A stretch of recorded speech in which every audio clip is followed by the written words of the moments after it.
Hello everybody, welcome to the Q&A. Many questions from the 1-hour seminar the other day, and I'm gonna get to all of them. They were great questions, great observations. So just remember that the name of the video was 10 things that MedCram missed. And I was hoping that I was pointing out the 10 things, even though I didn't say 1, 2, 3. There were at least 10. So let me just lay those out for you guys, because that's what I was trying to explain. Number one is the MedCram video relegated everything to just vitamin D, and most of the research focused on supplementation, and rightfully so, because you can't really measure people's sunlight exposure. It would be extremely anecdotal research. But Dr. Schwelt did not talk about the sunlight itself and its benefits, and that was disappointing. And part of the reason why I played Dr. Paul Mason and Dr. Stephanie Seneff at the end was to get you guys to realize that there's actually reasons why we should be paying a heck of a lot of attention to the sunlight. And those things involved, number one, nitric oxide. Number two, sulfating cholesterol. So those are two things right there that were missed, and the implications for nitric oxide are huge.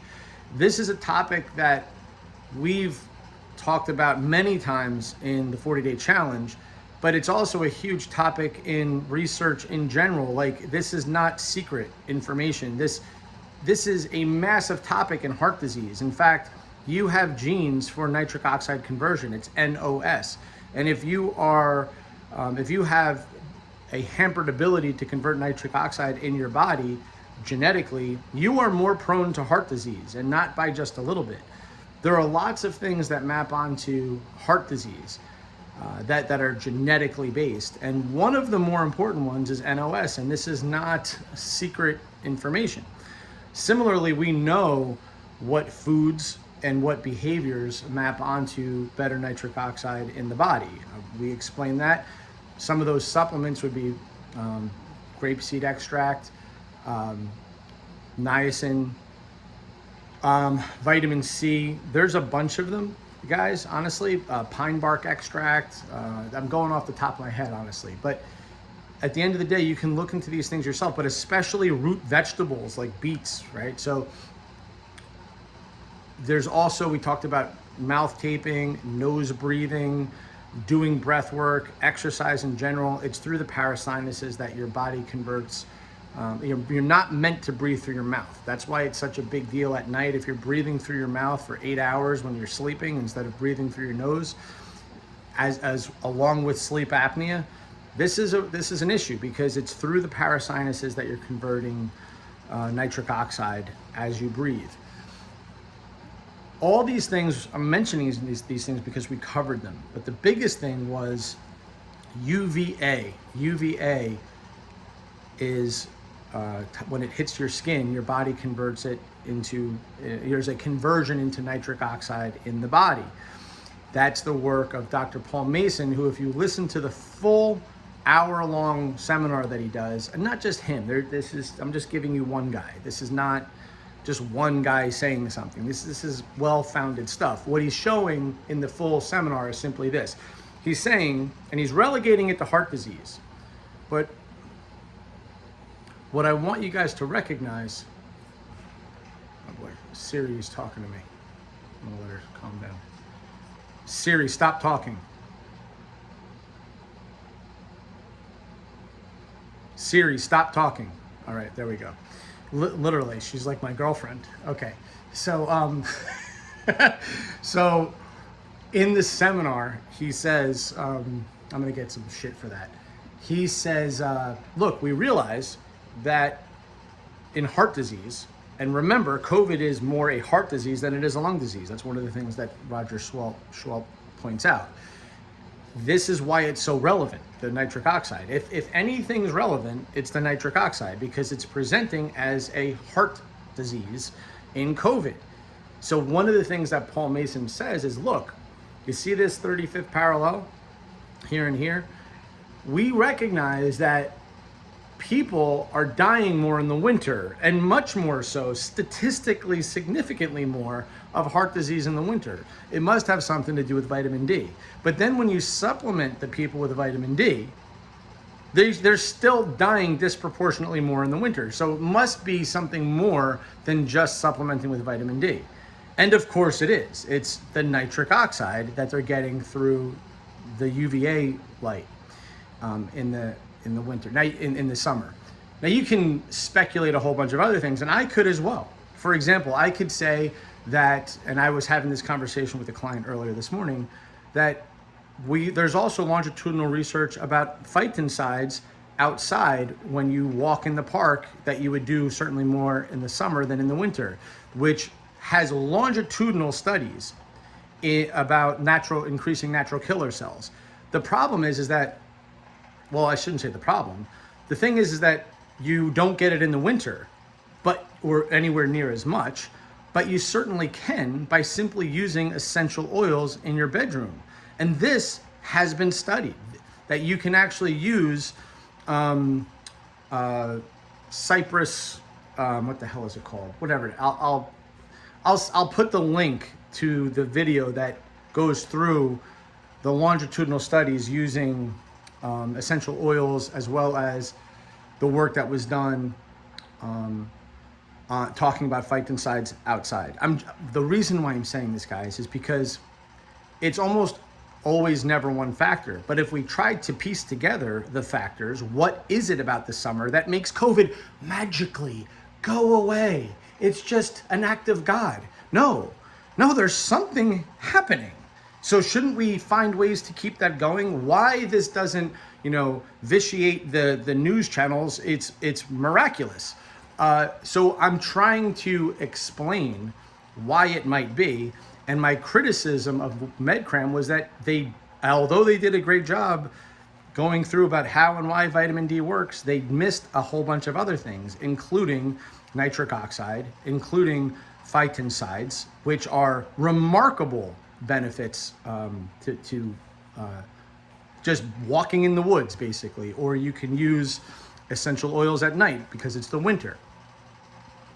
They also didn't mention the genetic polymorphisms of vitamin D. That's another reason why you could be deficient. They didn't mention the digestive stuff that I went into, talking specifically about bile and breaking down fat-soluble vitamins. Remember, vitamin D is a fat-soluble vitamin.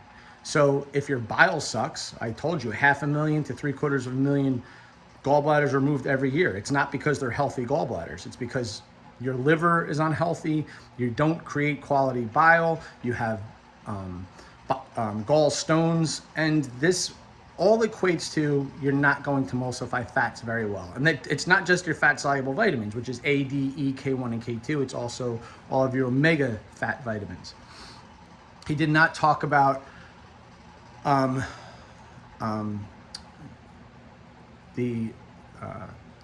what do you call it? The UVA, the nitric oxide, sulfating cholesterol. Stephanie Seneff talked about sulfating cholesterol. And that whole point there was that she's making the argument, and it's a valid one, that if you take, for example, a bolus amount of vitamin D, you can overwhelm your liver, because she's saying that vitamin D is very much like a secondary thing, that it's really a signal saying there's sulfate here, because in nature, that's what's always happened evolutionarily, whether it be through the sunlight or through the food. Remember, evolutionarily, we got it through sunlight or food. What foods? Things like mushrooms. Now, mushrooms will only get the vitamin D if you expose them to sunlight, but you can also get them in certain like fatty fish, whatever. You're not getting a lot through food. You're getting it mostly from sunlight. And her point is that through evolution, the body's always said, okay, there's vitamin D, there must be sulfate here, and therefore that whole process makes sense in the body when you look at how the active form of vitamin D is converted in the body. And the one study, again, Roger Swalt missed this as well, so this is another thing he missed, was there was a study where they gave one bolus dose of vitamin D when people were already hospitalized. And they saw that this is the one time where they didn't notice a statistically significant change in the result of the outcome. And why would that be? Well, she does a great job explaining, because one bolus dose would overwhelm the liver. You're much better off giving it slowly and over time, so that there's adequate D levels. You don't overwhelm the liver, and the signaling for the sulfate in the body to make these conversions is more efficient. Okay, so there were these little things that were sort of missed that we delved into. I talked a little bit about nicotine. He talked about smoking, and he talked about why smoking is protective. And my argument is, dude, like, you're telling people nicotine and nitric oxide, why not tell them like how to maximize their nitric oxide production by eating root vegetables, supplementing with things like, vitamin C, grapeseed extract, exercising, breathing work, taping your mouth shut when you sleep at night, all those things, breathing through your nose, whatever, you get it. So again, hopefully that all came across to you guys. The next question had to do with, has this information changed my supplementation, my vitamin D supplementation? No, because when I get my vitamin D levels checked, they're consistently over 50 and under 100. What I do, because I do purposely get sun in the summer, I'm vigilant about this. So like today's a nice sunny day. I will go out there and I will lay in the sun, and I will be in my underwear. I will lay on my back, and then I will lay on my front, and I'll only get about 10 to 15 minutes each side. So it's a total of a half hour, but it's about 15 minutes each side. Now that's steady, slowly, gradually, never burning my skin. I'm extremely hypervigilant about never getting a sunburn, and so should you. I also talked about how to protect yourself, right, which Roger Schwelt didn't, from things like sunburns. There's longitudinal studies with coffee drinking, as well as astaxanthin, beta carotene. These are carotenoids just in general. Green tea. There's I'm going to mispronounce the word, but it's something like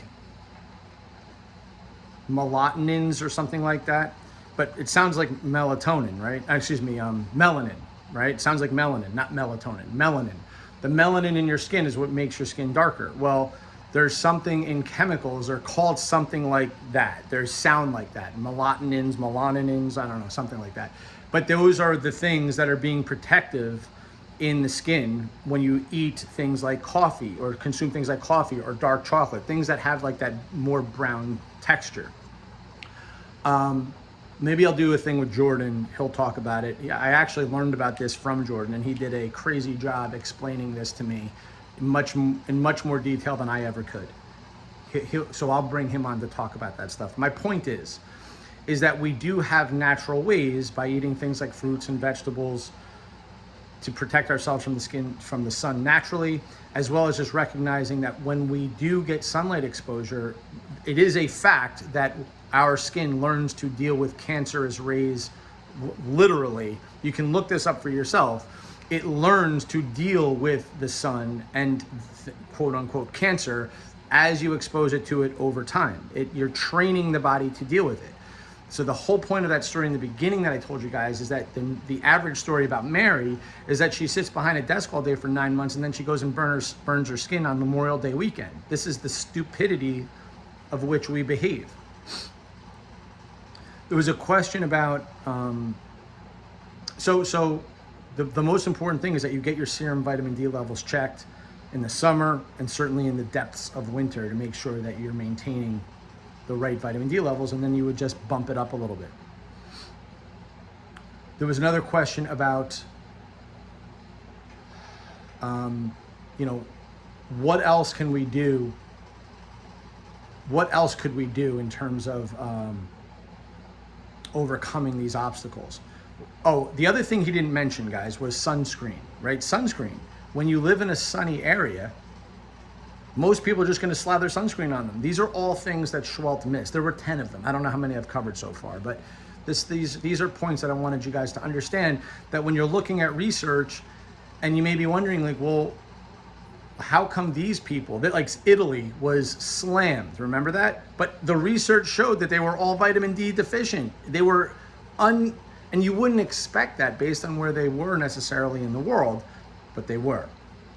You have to look at the actual data that comes through. There's another question about oxidative stress, because I mentioned that a lot. And what I'll do, somebody put a comment about sunburn in my YouTube feed in the comments. And by the way, guys, if you can leave comments in the YouTube feed, it's extremely helpful to me, my algorithm. If you can thumbs up the video, if you can share it, I'd appreciate it. It's great for me. Subscribe to the channel. But I answered her. She mentioned how she used to get sunburn all the time, and when she changed her eating, she doesn't get sunburn. There's reasons for this. One of the major reasons, and I talked about this in a previous video, is because of high linoleic acid in the body. We get way too much omega-6, and most of us could probably use more omega-3, but the bottom line is we get way too much omega-6. And so the ratio of omega-6 to omega-3 is astronomical. We've known this for decades. And how is this happening? Because we're eating out of packages and boxes. And if you look at the side of those boxes, it will say things, even if you think it's not in there. It will say things like safflower oil, sunflower oil, canola oil. It's in everything that's packaged. And then it's like in salad dressings like crazy. Things that are in bottles and packages and cans will tend to have a crazy amount of linoleic acid. And we know that we're eating 20, 30 times more than we used to 100 years ago. There's a cost for that. And one of the things is that linoleic acid stores in body fat. Its half-life is tremendously long. And guess what? It's extremely prone to oxidative stress. So if you go out and burn your skin, guess what happens? One of the things that you're doing is you're causing that linoleic acid to react to the imposed demand of the sun. So when people start to clean their diet up over time, and again, because linoleic acid has such a long half-life, you will notice that your skin will behave differently if you stop eating out of packages and boxes and cans and start eating more whole foods. This is not shared by just me alone. There's another guy by the name of I'll put a link at the bottom, like Goodrich or something like that. I don't know. I'll put a link in the description of this individual talking specifically about linoleic acid. He's been interviewed many times on many different health expert channels. And you need to hear his story and hear him talk about the research. And he also gives a similar testimony of himself. He has very fair skin and literally tells the same story about how he used to burn all of the time in no time at all. He changed his linoleic acid intake and he no longer burns ever at all, even if he's in the sun for 20, 30 minutes. Now that's an anecdotal story. This is not how I want you guys to do science, but what I do want you to understand is mechanisms. What I do want you to understand is that linoleic acid is extremely prone to oxidative stress. And when you hear anecdotal stories like this, you should ask yourself, does that make sense? And if so, how and why? And I'm telling you how and why. So there was another question just in terms of the 40-day challenge in general, just asking, the people are telling me how they're progressing with their blood glucose. A lot of people have been over 100, over 115. People are starting noticing their numbers are coming down and their compliance has been excellent. And that's great. You got to understand, there's a lot of people that would tell you, a lot of doctors, believe it or not, who will tell you like, you need to be on this medicine or that, or even insulin, and not give you much of a chance to reel that back. You guys have done it in 3 weeks. I would expect to see a big difference in 40 days. So we're nowhere near done. I still have a lot of stuff to discuss with you guys. We've already done a bunch of strategies, so be patient. We're gonna do a whole bunch more stuff, and I tend to save the best stuff for last. So I think there was one last question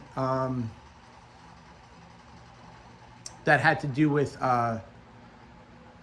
just the nitric oxide itself. And the question was, when it comes to the sun, and if it wasn't clear, early in the day and late in the day is when you're going to maximize your UVA It's the UVA that gives you the nitric oxide. It's the UVB that gives you the vitamin D. So when it's straight overhead, that's when you're getting the vitamin D, and it's the UVB that sulfates the cholesterol.